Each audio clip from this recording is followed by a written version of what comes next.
اس میں بیرونی تنازع کے بجائے کردار کی اندرونی کشمکش کا حل پیش کیا جاتا ہے۔ مثال کے طور پر ایک عورت جو طلاق کے بعد مایوسی کی زندگی گزار رہی ہے، ایک دن آئینے کے سامنے کھڑے ہو کر خود سے کہتی ہے کہ میں پھر سے زندہ رہنا چاہتی ہوں، میں اپنی زندگی کو اپنے مطابق جینا چاہتی ہوں۔ یہ لمحہ اس کی اپنی اندرونی لڑائی کا کلائمیکس ہے۔ اس کے بعد آ جاتا ہے نظریاتی یا فلسفیانہ کلائمیکس۔ یہاں کسی لڑائی یا فیصلے کے بجائے کہانی کا پیغام کسی گہرے نظریے یا سوچ میں بدل جاتا ہے۔ مثال کے طور پر ایک کردار جو اپنے دشمن کو مارنے کے لیے بیتاب ہے، آخری لمحے میں ہتھیار پھینک دیتا ہے اور کہتا ہے کہ خون کا بدلہ خون، اس سلسلے کو کہیں تو رکنا چاہیے۔ ہم نے دیکھا کہ کلائمیکس کتنی طرح کے ہوتے ہیں۔ اب ہم ان کلائمیکس کو لکھنے کا طریقہ دیکھتے ہیں۔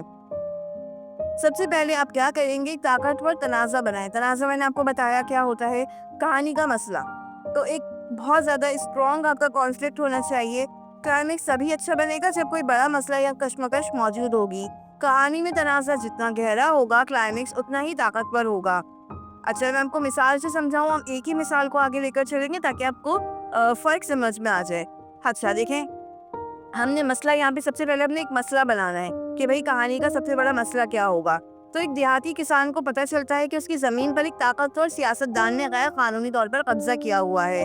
یہ تنازع ہی کہانی کو لے کر آگے جائے گا اور کلائمیکس کا میدان تیار کرے گا۔ کیا ہے ہمارا جو ہے وہ تنازع؟ کہ کسان کی زمین پر ایک سیاستدان نے قبضہ کیا ہوا ہے، یہ ہمارا تنازع ہے۔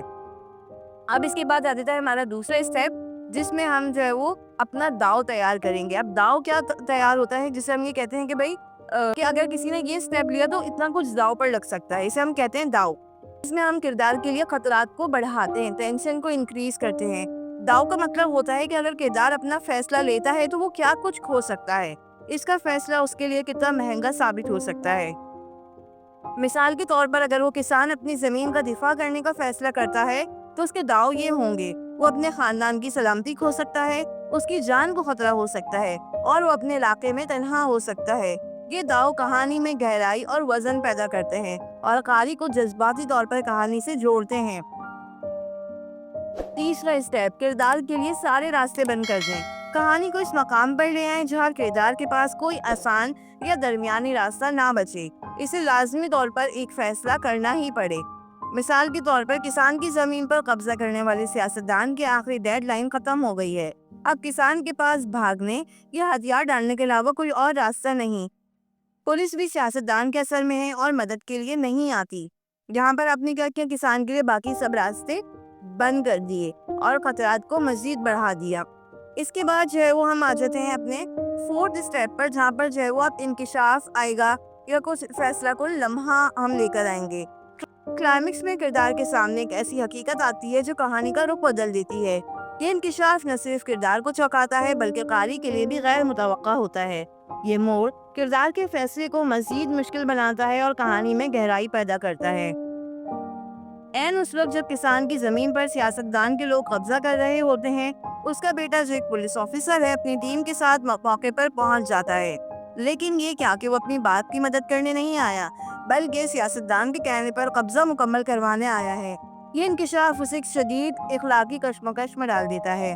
اب اس کے بعد جو ہے وہ ہمارے پاس یہ کلائمیکس ہے جہاں پہ ہمارے پاس فیصلہ کن مرحلہ آ گیا کہ اچانک موڑ یا انکشاف کے بعد کردار کے پاس رکنے کا وقت نہیں ہوتا، اسے فوراً ایک فیصلہ کرنا ہوتا ہے اور اس پر عمل بھی کرنا ہوتا ہے۔ یہ لمحہ جذباتی اور شدید ہوتا ہے۔ اب مثال دیکھیں، بیٹا اپنے باپ کو زمین پر بے بسی کی حالت میں دیکھتا ہے۔ ایک طرف اس کا فرض اور ایک طرف کیریئر ہے اور دوسری طرف اپنے والد کی حق تلفی۔ وہ اپنے باپ کی آنکھوں میں دیکھتا ہے اور اپنے فرض کے برعکس سیاستدان کے لوگوں کو روکنے کا حکم دیتا ہے۔ اس کے بعد آ جاتے ہیں کہ اب دیکھیں یہاں پر اس نے کیا کر لیا، ایک فیصلہ کر لیا کہ وہ اپنے باپ کا ساتھ دے گا، بلکہ ظلم کے خلاف کھڑے ہو کر اپنے باپ کا ساتھ دے گا۔ کلائمیکس کے لمحات کو مختصر مگر جذباتی انداز میں لکھیں، الفاظ کم استعمال کریں لیکن جذبات گہرے اور بھرپور ہونے چاہیے۔ کلائمیکس کے لیے ایسی جگہ اور وقت کا انتخاب کریں جو جذبات کو مزید بڑھا دے۔ مثال کے طور پر اندھیری اور سنسان رات، کسی پرانی عمارت کی چھت یا ایک عدالت کا کمرہ۔ یہ جگہیں کہانی کے تناؤ کو بڑھا دیتی ہیں اور قاری سانس روک کر پڑھتا ہے۔ کلائمیکس کے فوراً بعد کہانی ختم نہیں ہوتی۔ کلائمیکس کا نتیجہ اور اس کے بعد کی صورتحال کو دکھانا بھی بہت ضروری ہے۔ اس حصے کو ہم فالنگ ایکشن کہتے ہیں۔ اب اس کی مثال میں آپ کو دیتی ہوں کہ بیٹے کی سمجھ کے بعد اسے نوکری سے نکال دیا جاتا ہے کیونکہ وہ کیا کہتا ہے، سیاستدان کے خلاف کھڑا ہو جاتا ہے، لیکن وہ اور اس کا باپ مل کر عدالت میں سیاستدان کے خلاف مقدمہ درج کرواتے ہیں۔ ان کی جد و جہد کی خبر پھیل جاتی ہے اور لوگ ان کی حمایت میں آ جاتے ہیں۔ بالآخر انہیں ان کی زمین واپس مل جاتی ہے۔ یہ وہ لمحہ ہے جہاں سارے تنازعات ختم ہوتے ہیں اور کہانی کا اصل حل سامنے آتا ہے۔ تو یہ تھا کلائمیکس لکھنے کا طریقہ۔ امید ہے آپ کو ویڈیو اچھی لگی ہوگی۔ اگر کوئی سوال ہو تو آپ مجھ سے کامنٹس باکس میں پوچھ سکتے ہیں، اس کی پریکٹس کیجئے، کچھ پوچھنا ہو تو پوچھیں۔ آپ جو ہے وہ اس کی کلائمیکس دیکھنے کی پریکٹس کر کے مجھے چیک کروا سکتے ہیں۔ ہمارا واٹس ایپ گروپ ہے، اگر آپ شامل ہونا چاہیں تو وہاں بھی شامل ہو کر اپنا لکھا ہوا ہمیں بھیج سکتے ہیں اور وہاں پر اپنی رائے لے لیتے ہیں۔ جلدی ملتے ہیں اگلی ویڈیو میں، تب تک کے لیے اپنا خیال رکھیں۔ اللہ حافظ۔